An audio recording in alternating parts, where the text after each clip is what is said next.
Why would the Son of God, the perfect and sinless one, face something as dark and shameful as lust?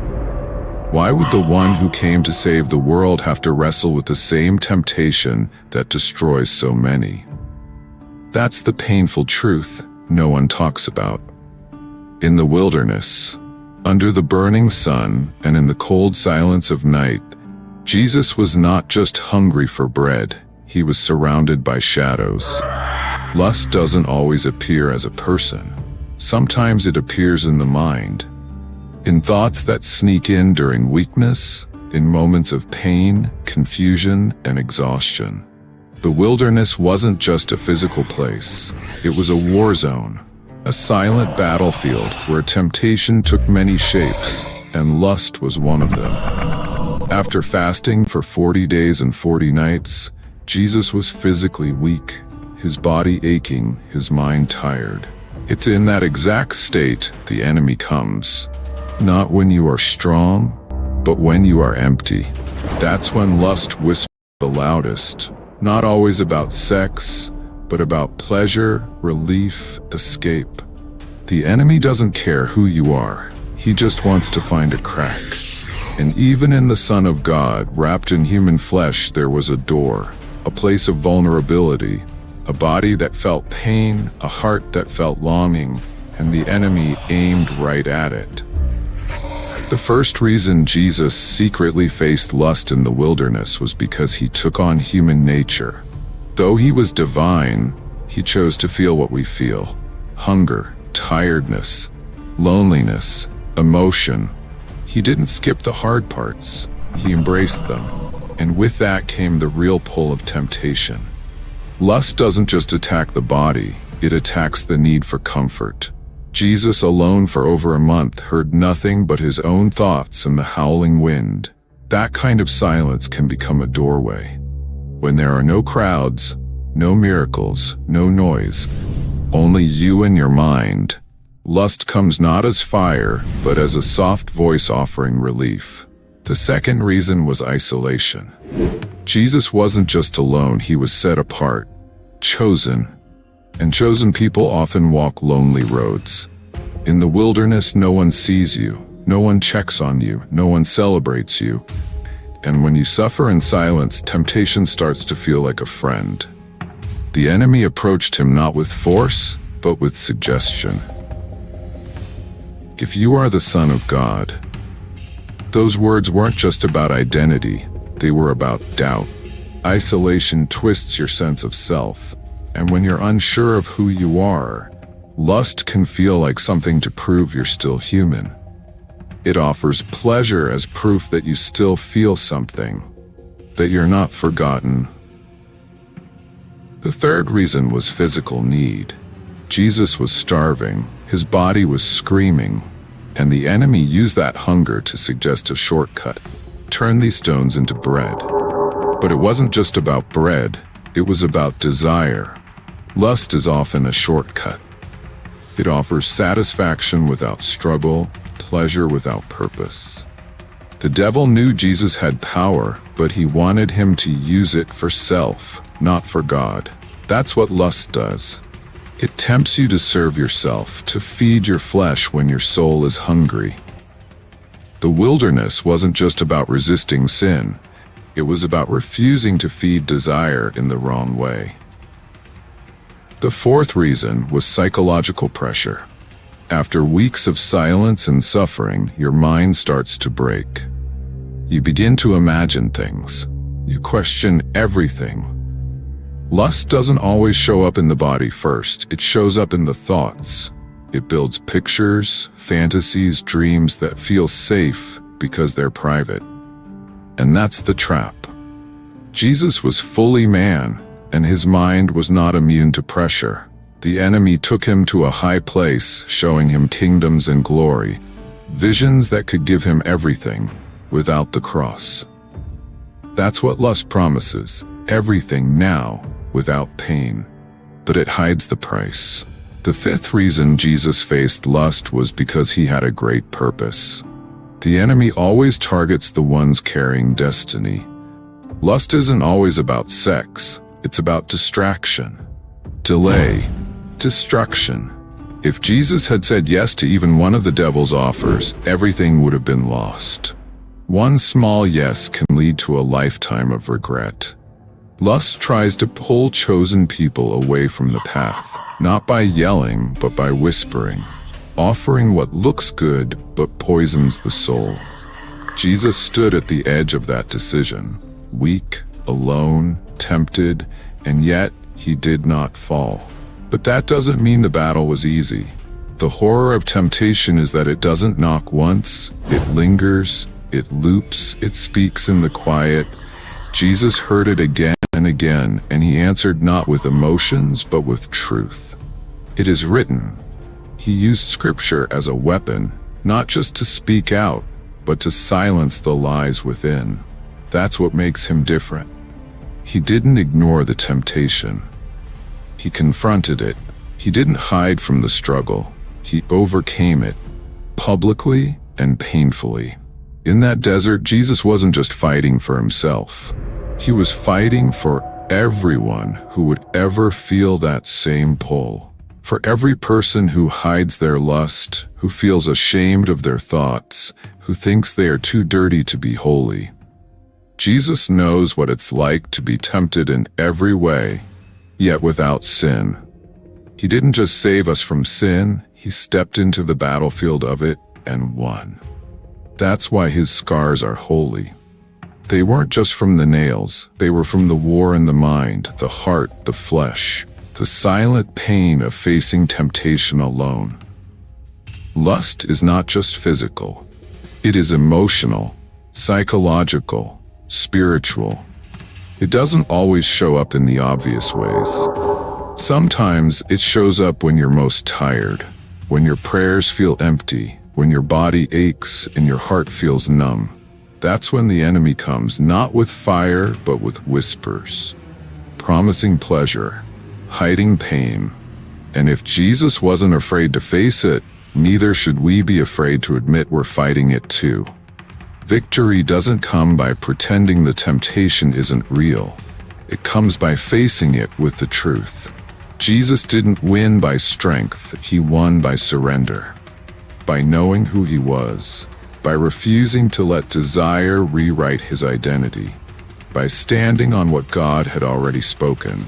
And that's what we must do. Lust will always try to come through the cracks. It will wait in silence, but the word is stronger, the spirit is deeper, and grace is louder than guilt. The wilderness is not the end, it's the training ground. If Jesus could come out of it pure, so can we. But we must be honest about the battle, real about the thoughts, and brave enough to call them what they are. Lust is not just a temptation, it is a trap. But if you bring it into the light, it loses power. The enemy works best in secret. But when the truth comes in, the lie breaks. Jesus faced it all, hunger, pain, desire, and chose holiness. Not because it was easy, but because it was worth it. The question is not whether temptation will come, it's whether we'll be ready when it does. Will we give in quietly or stand up loudly? Jesus showed us the way. Now it's our turn to fight. Not in fear, but in faith. Not alone, but with the same spirit that led him into the wilderness and brought him out victorious.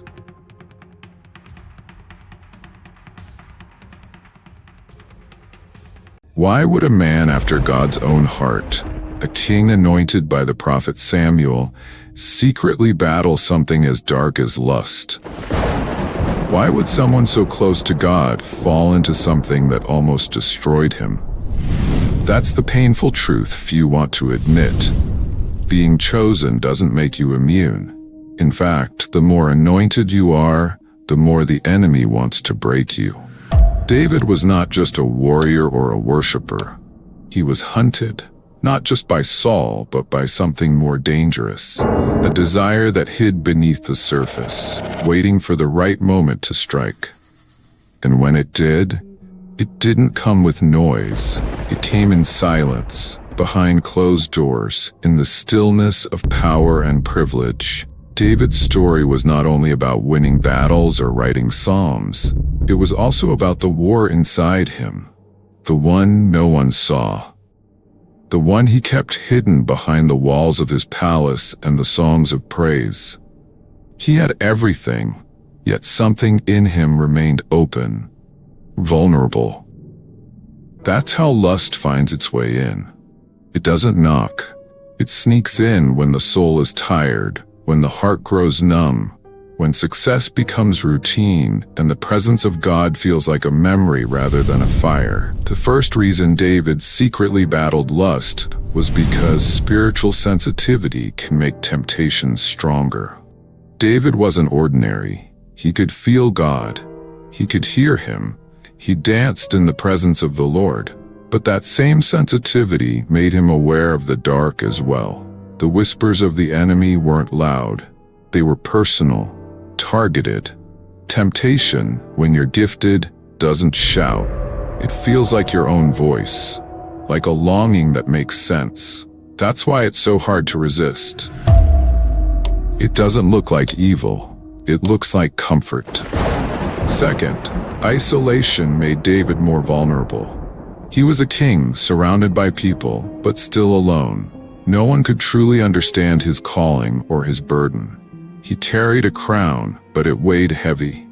And when people see your position, but not your pain, they assume you're fine. David had servants, soldiers, and sons, but in his heart, he was walking through a lonely road. Isolation can make a man crave connection, even if it's the wrong kind. That's how Bathsheba became more than a woman on a rooftop. She became an escape, a false answer to an inner ache. Third, the higher the calling, the stronger the attacks. Lust didn't just want David to sin, it wanted to stain the legacy of a king, to shake the roots of a dynasty. When you carry a divine purpose, your fall becomes a message. The enemy didn't just want David's mistake. He wanted his silence, his shame, his surrender. That's why lust is so deadly. It doesn't stop at desire, it feeds on guilt. And guilt, when left unchecked, creates cycles. Hidden habits, silent torment.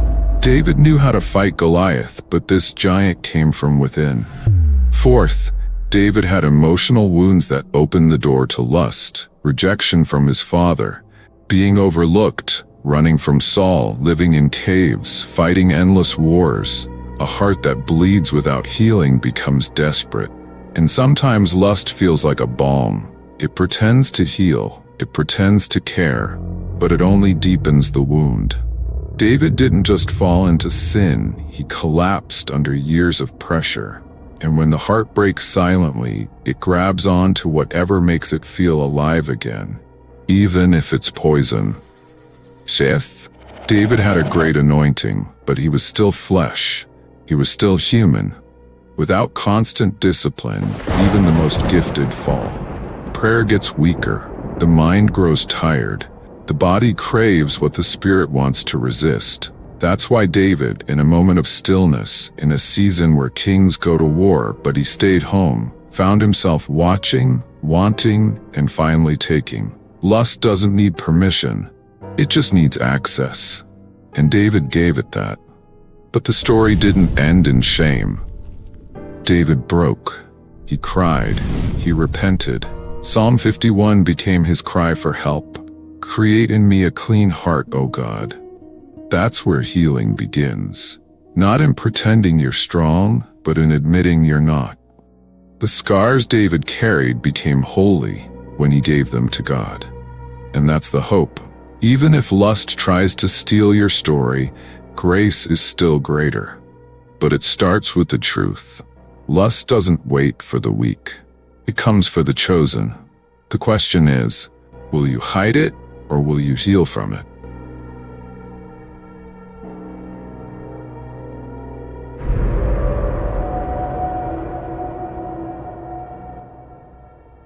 Why would a man with supernatural strength fall for a woman who only wanted to destroy him? Why would someone chosen before birth, set apart by God, give up his destiny for a moment of pleasure? That's the haunting reality behind Samson's fall. A story not just of betrayal, but of weakness hidden under power. It didn't happen all at once. Lust crept in slowly, softly, secretly. It didn't knock down the door. It whispered through it, waited in the silence, and struck when his heart was tired. Samson didn't fall because he was weak. He fell because he thought he was too strong to fall. From the outside, Samson looked unstoppable. He tore lions apart with his bare hands. He carried city gates on his shoulders. He destroyed armies. But inside, he was slowly crumbling. There was a crack in his armor that no one could see. He craved affection, connection, validation. He didn't want just love. He wanted to feel wanted. And that's where lust entered. It didn't come as a monster. It came in the form of Delilah, soft, beautiful, comforting, and dangerous. She didn't scream like an enemy. She smiled like a friend, and that's why she was deadly. The first reason Samson secretly fell into lust was because he confused love with attention. His heart was never truly healed. As a Nazirite, he was different from birth, set apart, isolated, and sometimes people who are set apart just want to feel normal. Samson wanted what others had. Someone to hold, someone to see him beyond the strength. But instead of finding someone who valued his purpose, he found someone who played with his weakness. Delilah didn't love Samson.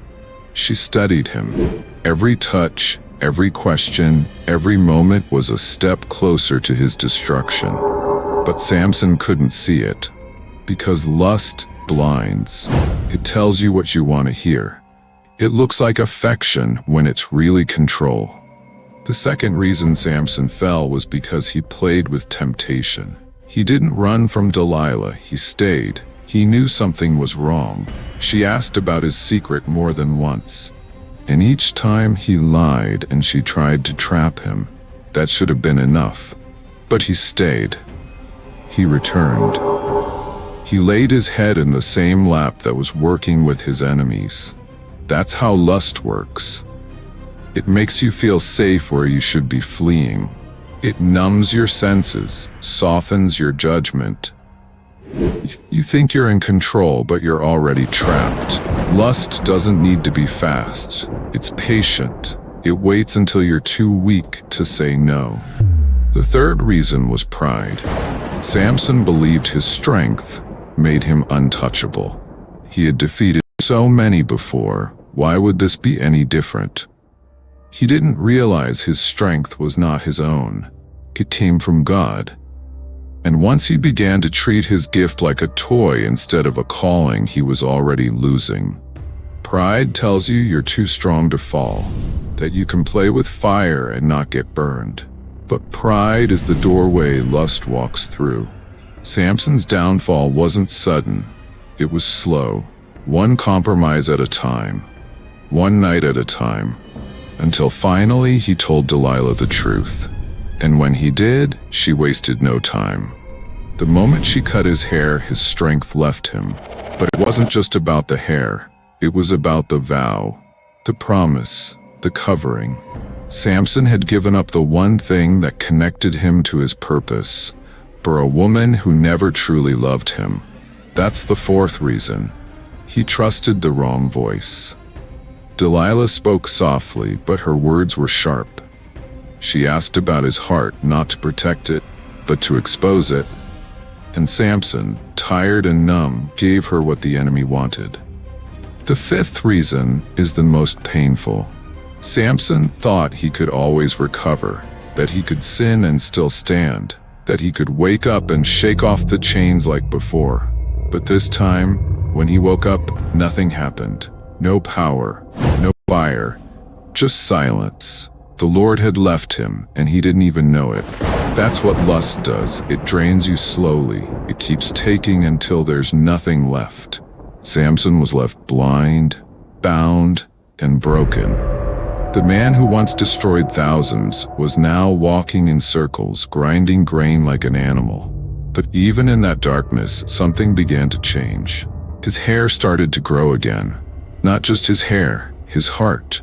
He remembered who he was. He cried out one last time, not in pride, but in brokenness, and God heard him.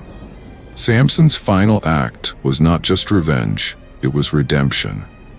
But his story reminds us, when lust is allowed to grow in secret, it can steal everything. It promises pleasure but leaves behind pain. It feels like love but leads to loss. Samson didn't fall because of one bad choice. He fell because of many small ones he kept in the dark. His story isn't just about Delilah.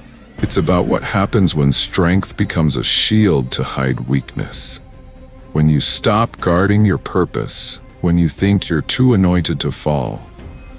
That's when the enemy strikes, not with a sword, but with a whisper. The truth is, lust doesn't care how strong you are. It only needs a door. And if that door stays open, it will take your vision, your purpose, your destiny. But there's still hope. Even in chains, Samson's prayer moved heaven. Even in failure, God gave him one last moment to stand. That's the beauty of grace. It meets you in the ruins. But why wait to fall before crying out? Why wait until your strength is gone before surrendering? Samson's story is a warning, but also a wake-up call. Lust is not a game. It's a slow poison. And if you don't fight it now, it will wait for the perfect moment to strike when you're tired, alone, and unguarded. The question isn't whether you're chosen. The question is, are you watching the door?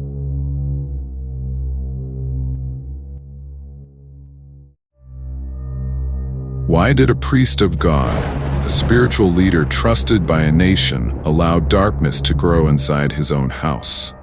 Why did the place meant to be holy become a hiding place for lust, greed, and pride? That is the tragedy of Eli's household. A story of how unchecked sin, ignored warnings, and secret desires opened the door to judgment. It didn't begin with war. It began in silence, in small compromises, in what was allowed to go on behind closed doors. The most horrifying part wasn't what happened in public. It was what happened in secret. And when the time came, God's voice didn't thunder from the heavens. It whispered to a child, because the grown men no longer listened. Eli was the high priest of Israel. His role was sacred. He stood between God and the people, offering sacrifices and prayers. But inside his own house, his two sons, Hophni and Phinehas, were living in hidden sin. They were supposed to serve God, but they were serving themselves. They took from the offerings, 1 Samuel 2:12-17, treated holy things like garbage, and worst of all, they slept with women who came to worship at the entrance of the tent of meeting, 1 Samuel 2:22. They used their position to satisfy their desires. And Eli knew. He saw it. He heard the stories, but he didn't stop them. He spoke, but he didn't act. He warned, but he didn't discipline. That was the crack the enemy needed. The first reason Eli's household secretly opened the door to lust was spiritual blindness. Eli's eyes were going dim physically, but so was his spiritual vision. 1 Samuel 3 verse 2. He couldn't see the danger growing inside his own home. He was comfortable in his position, but blind to the truth. Lust always starts when we stop seeing clearly. When the people closest to us begin to fall, and we explain it away, ignore the signs, or pretend it's not serious. Eli didn't commit the sins his sons did, but he allowed the environment where those sins could grow. And when spiritual leaders close their eyes, the enemy opens the door. The second reason was passivity in leadership. Eli's words to his sons were weak. "Why do you do such things? I hear of your evil dealings." 1 Samuel 2:20-25. But that's all he did. There was no correction, no removal from office, no deep repentance. Lust doesn't need full permission, it only needs silence. When wrong is not dealt with, it grows bold. Hophni and Phinehas used the house of God like a playground. Their hearts were hardened and their conscience was numb. And Eli, though grieved, let it happen. He feared confrontation more than he feared God, and that fear allowed lust to live in holy spaces. The third reason was the misuse of spiritual power. Hophni and Phinehas were priests, yet they treated the priesthood as a tool for personal gain. They took the fat portions of sacrifices, which belonged to God, and forced people to give it to them instead. 1 Samuel 2:13-16. Their hunger wasn't just for food, it was for control, for pleasure, for self. This is how lust hides. Behind titles, behind robes, behind sacred duties, it wears a holy mask while feeding unholy cravings. And when people are praised for their position but not held accountable for their character, lust becomes a disease that spreads unseen. The fourth reason Eli's house fell was because of ignored warnings. God didn't stay silent. A man of God came to Eli and said, "Why do you honor your sons more than me?" 1 Samuel 2:29. That was the real issue. Eli allowed his love for family to outrank his fear of the Lord. Even when God warned him that judgment was coming, Eli did not change. He accepted the message with resignation, not repentance. 1 Samuel 3:18. That's what makes the story so tragic. It wasn't sudden, it was preventable. But pride, comfort, and fear made Eli deaf. And when God speaks and no one listens, judgment doesn't delay, it arrives. The fifth reason was the corruption of sacred places. The tabernacle was meant to be a place of purity, of worship, of divine presence. But under Eli's leadership, it became corrupted. People came to worship and left wounded. The very place where sin should be forgiven became the place where sin was committed. That is the darkest part of this story. Not just that lust existed, but that it was allowed to live where it should have died. When the presence of God is replaced with the presence of unchecked sin, the Spirit withdraws, and that's what happened.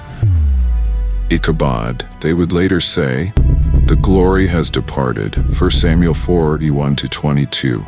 When the Philistines came, Israel thought they could use the ark like a lucky charm. Hophni and Phinehas marched with it into battle as if God would protect them no matter what. But God does not bless what he has already judged. In that battle, both sons died.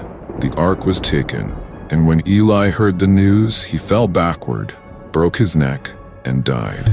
1 Samuel 4:7-18.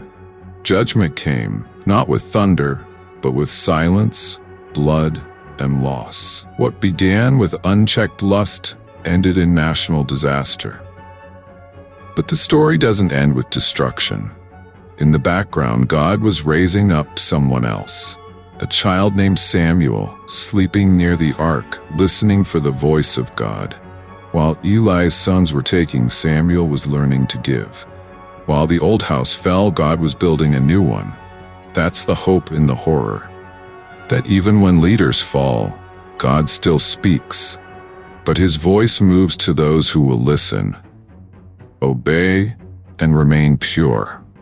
This story is not just about Eli, it is about every person who looks away when sin walks in.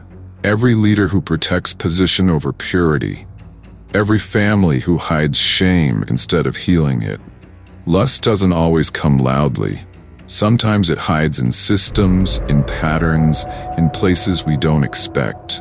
And when it's not confronted, it grows roots. But God sees, and what we allow in secret, he will deal with in the light. Eli's household reminds us that spiritual authority is not a shield against judgment.